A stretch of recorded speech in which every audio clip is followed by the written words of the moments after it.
Fala galera, tudo bem? Vamos começar mais um Intensivo São Paulo e o tema hoje é abdômen agudo, diagnósticos diferenciais. Nossa questão Masterclass é uma questão da UNAERP São Paulo de 2018. Um paciente idoso chega a um serviço de emergência com um quadro agudo de febre baixa, fezes com sangue, massa palpável em flanco esquerdo, distensão abdominal e descompressão dolorosa. De acordo com esse caso clínico, quais são os principais diagnósticos diferenciais e qual exame seria mais apropriado para esse momento? Galera, nessas questões em que a gente tem caso clínico, como a gente sempre gosta, vale a pena destacar o que mais chama a atenção da gente. E o que mais chama a atenção? Um paciente idoso com um quadro agudo de febre baixa, fezes com sangue, massa palpável em flanco esquerdo, distensão abdominal e uma descompressão dolorosa. E aí ele traz para a gente diversos diagnósticos diferenciais e vários exames de imagem. O que a gente precisa saber aqui é julgar qual deles mais se encaixa na nossa resposta. E é isso que a gente vai fazer. Bom, apendicite aguda poderia até ser uma hipótese nossa, mas não justifica essa massa palpável no nosso flanco esquerdo, né? Normalmente seria lá na região mais da fossa ilíaca direita, um abscesso. Então fica um pouco menos. Isquemia mesentérica a gente também encontra idosos. Normalmente ele tem sangue nas fezes, mas não tem massa palpável. Agora, carcinomatose peritoneal seria um bom exemplo, né? Aquele paciente já tem metástases peritoneais, pode ter massas palpáveis, pode ter um câncer associado com sangramento nas fezes. Então esse até daria. Então, e colecistite aguda? Colecistite aguda é aquele tipo de diagnóstico diferencial que a gente nunca pode excluir. Mas tudo bem, não fala também tanto a favor do nosso caso. Bom, neoplasia de cólon tá tudo ok. Diverticulite aguda também poderia ser uma justificativa, mas o megacólon tóxico a gente esperava uma debilidade maior do paciente, né? Uma instabilidade hemodinâmica, um quadro mais agudo, mais debilitante. E não parece ser o desse paciente. A doença inflamatória intestinal ela também pode ter esse tipo de condição, né? Fezes associadas, dor abdominal, mas também não costuma ter massa palpável. Na úlcera perfurada a gente também não tem um quadro desses de massa palpável. Então, se a gente fosse escolher ali, eu diria que a 2 e a 3 seriam as principais hipóteses que a gente tem. Mas qual que é o grande exame diagnóstico que a gente vai usar num paciente com abdômen agudo? Dá uma olhada, ele trouxe pra gente colonoscopia, enema baritado, tomografia, retossimodoscopia e a ultrassonografia. Galera, já de cara a gente pode excluir colonoscopia, retossimodoscopia e enema baritado. Por quê? Porque nem todas as condições que foram citadas aqui, como apendicite, como isquemia mesentérica, podem ser diagnosticadas por esses exames. Então são exames muito específicos, que a gente vai usar mais para neoplasia de cólon, mais para diverticulite. Agora, quando a gente fala de tomografia abdominal ou a ultrassonografia, essas sim são exames mais generalistas. Só que de forma interessante, se a gente fala de acurácia, de reprodutibilidade, a tomografia com contraste ela é muito melhor do que o ultrassom. Até porque o ultrassom é um exame examinador dependente. A tomografia não, ela é mais direcionada. Então se a gente fosse utilizar aqui um exame, esse exame seria a tomografia. Se a gente for dar uma olhada nas nossas alternativas, veja só. Qual deles coloca a tomografia como o exame a ser realizado? Só a letra D. O que a gente tem que fazer nessas com muitas alternativas é julgar qual delas mais se encaixa na nossa resposta. Não dá para brigar com a banca. Tem que fazer o que você sabe, excluir aquilo que você tem certeza que está errado e a partir disso chegar na resposta.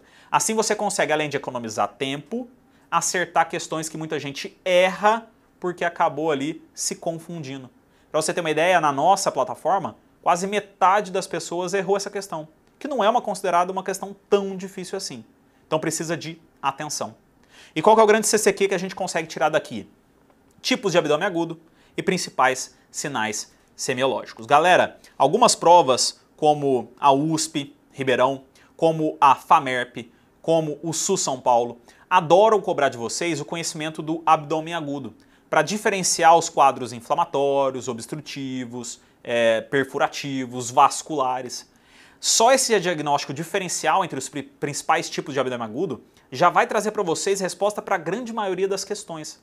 Só que muitas bancas gostam de trazer, e isso a gente tem as bancas mais institucionais, né, como a USP, como a Unifesp, Unicamp, Santa Casa, trazem exames de imagem ou até mesmo descrições de achados semiológicos. E como é que a gente consegue saber quais são os principais achados semiológicos? Por exemplo, aqueles sinais que levam mais a gente pensar em irritação peritoneal. O sinal de Bloomberg, descompressão dolorosa lá no ponto de McBurney. O paciente que tem um Murphy positivo, uma descompressão, aquela parada da inspiração, né, na palpação do ponto, do ponto cístico. O paciente que tem sinal de Hovsing, a gente palpa a fossa ilíaca esquerda e tem dor na fossa ilíaca direita. Tudo isso são sinais de irritação do peritônio, por conta da inflamação da víscera dentro da cavidade. Existem sinais, por exemplo, de perfuração do órgão, como o sinal de Joubert, que é aquela presença de ar na cúpula perto do fígado, que mostra pra gente que tem ar dentro da cavidade. Existem também sinais de hemorragia peritoneal, por exemplo, sinais de Cullen, o sinal de Gray-Turner, que são aquelas equimoses periumbilical e nos flancos características da pancreatite, que tem hemorragia. Só com esses achados semiológicos, com o diagnóstico diferencial dos principais tipos de abdômen agudo, você já vai ser capaz de acertar a maioria das respostas sobre esse tema. O nosso segundo CCQ Pareto é um CCQ importante em São Paulo, principalmente para o SUS e para o IANSP. Galera, apendicite aguda, na verdade a abordagem terapêutica da apendicite aguda, é um dos temas mais frequentes nas provas de São Paulo. Por quê? Abdômen agudo inflamatório é o que mais cai em São Paulo. E dentro dela, apendicite e pancreatite dividem os holofotes, mas a apendicite cai até mais. E IANSP e SUS adoram cobrar isso. E o que eles cobram? Qual que é a conduta no paciente com apendicite? Diferente do que muita gente pensa, na apendicite a gente não tem ali limite ou possibilidade de fazer um tratamento conservador. A apendicite é faca. O paciente tem que ser operado, tem que tirar o apêndice. Só qual que é a diferenciação? Se eu tenho um paciente que está estável hemodinamicamente e não tem uma apendicite ali complicada, eu posso fazer a apendicectomia naquele momento. Seja ela videolaparoscópica, seja ela com laparotomia. Agora, se o meu paciente tem uma apendicite complicada, se ele tem um flegmão importante, se ele tem um abscesso ali na região, eu posso tratar esse paciente com antibiótico primeiro, fazer a drenagem percutânea e só depois de 6 a 8 semanas fazer a apendicectomia. Assim eu evito, por exemplo, complicações como uma peritonite, coisas que podem complicar se eu tentar operar o paciente naquele momento. Ou seja, não caia na pegadinha das bancas de falar que o tratamento pode ser conservador, só antibiótico. Não, o tratamento é cirúrgico. Ele pode até ser postergado nos casos complicados, mas no final o paciente vai ter que ter o apêndice removido. O nosso CCQ3 também fala de outra condição de abdômen agudo inflamatório importante nas provas de São Paulo, que é a classificação de Hinckley e o tratamento da diverticulite aguda. Galera, isso aqui cai muito nas grandes provas. Secretaria Municipal de Saúde, o SUS São Paulo. Isso aqui é importante porque com pouca informação você consegue acertar muita questão. Dentro de diverticulite, a classificação de Hinckley, que é a classificação mais prognóstica do paciente, tem associação com o tratamento. E se você souber a classificação, você consegue saber qual que é o tratamento que a gente vai usar. E é isso que cai em prova. Em São Paulo, principalmente. Qual que é a classificação de Hinckley? Hinckley vai dividir a diverticulite em 4 grupos principais. 1, 2, 3 e 4. Sendo que a 1 pode ser subdividida. E essa avaliação é aditiva, ou seja, quanto maior a classificação, pior é o prognóstico do paciente. Na Hinckley 1, ela pode ser dividida em Hinckley 1A e 1B. Na 1A, a gente só tem aquele fleimão, aquela reação inflamatória importante pericólica. No 1B, a gente já tem a formação de um abscesso, mas um abscesso mais localizado. Pericólico, mesocólico. Na 2, a gente tem um abscesso um pouco maior, um abscesso que já está ali na região da pelve, retroperitoneal. Na 3, o quadro muda de figura, a gente já tem uma peritonite, só como uma peritonite purulenta. E na 4, já aquele processo mais grave, né, o paciente tem uma perfuração, extravasamento de conteúdo fecal, ele tem uma peritonite fecal generalizada. É o pior quadro que a gente tem. E por que a classificação de Hinckley é importante? Porque ela guia o nosso tratamento. Nos pacientes com Hinckley 1A, que tem só aquele flegmão, a gente pode até tratar os pacientes com estabilidade hemodinâmica, sem muitas complicações, só com antibiótico e observar o paciente. Agora, se ele já tem um abscesso formado, 1A ou 2, o tratamento vai envolver, além do antibiótico, a drenagem percutânea daquele abscesso. E se o paciente já tem uma peritonite? Bom, se ele tem uma peritonite, seja ele um 3 purulenta ou 4 fecal, o paciente precisa passar por procedimento cirúrgico, além do antibiótico, para lavar a cavidade, para poder tirar aquele conteúdo que está causando a reação inflamatória no paciente.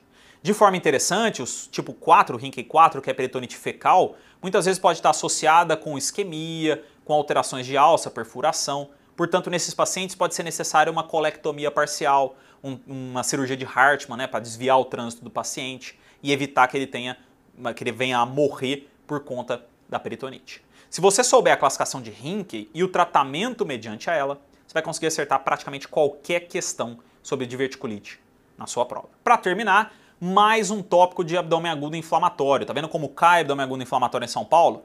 E esse tópico é o quarto CCQ Pareto, diagnóstico da pancreatite aguda. Ao contrário do que acontece no restante do país, em que as bancas preferem cobrar de você os critérios de gravidade da pancreatite, em São Paulo, principalmente Faculdade de Medicina de Jundiaí, UNAERP, SUS São Paulo, gostam de cobrar de você o diagnóstico da pancreatite aguda.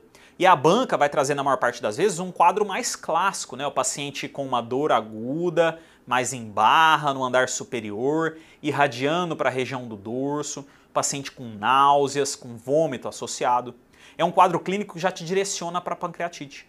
Só que a gente já sabe que para fazer o diagnóstico de pancreatite existem alguns critérios. Na verdade, 3 critérios principais. E os 3 critérios, a gente precisa ter 2 para poder firmar o diagnóstico de pancreatite com mais certeza. E quais são esses critérios? Dá uma olhada aí, ó. O primeiro deles, dor abdominal súbita e intensa com irradiação por dorso, ou seja, um quadro clínico clássico de pancreatite aguda. 2, elevação sérica de lipase ou amilase 3 vezes o limite superior. Lembra, amilase e lipase não são fatores prognósticos, só que elas ajudam no diagnóstico do paciente com pancreatite. E por fim, o terceiro seria um achado no exame de imagem que é compatível com doença. A gente sabe que a tomografia, ela não é um exame que vai ser utilizado nas primeiras 48 horas do paciente com pancreatite. Só que o achado na tomografia de um paciente com sinais de pancreatite, logicamente, corrobora o diagnóstico. Na maior parte das vezes, como é que vai ser feito o diagnóstico clínico? Elevação de enzimas e quadro clínico clássico. Outra coisa que cai em prova em São Paulo e muitas vezes confunde a maioria das pessoas é que o tratamento da pancreatite é um tratamento mais agressivo. A gente tem que fazer cirurgia, tem que fazer antibiótico, tem que tratar de forma mais agressiva as complicações pós-pancreatite aguda.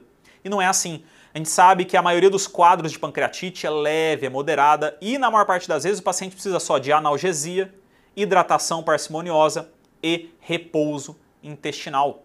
O paciente que vai precisar de cirurgia, que vai precisar de antibiótico, é aquele paciente que tem complicações mais graves, necroses extensas, infecção da necrose, que é o único contexto dentro da pancreatite que a gente vai usar antibiótico.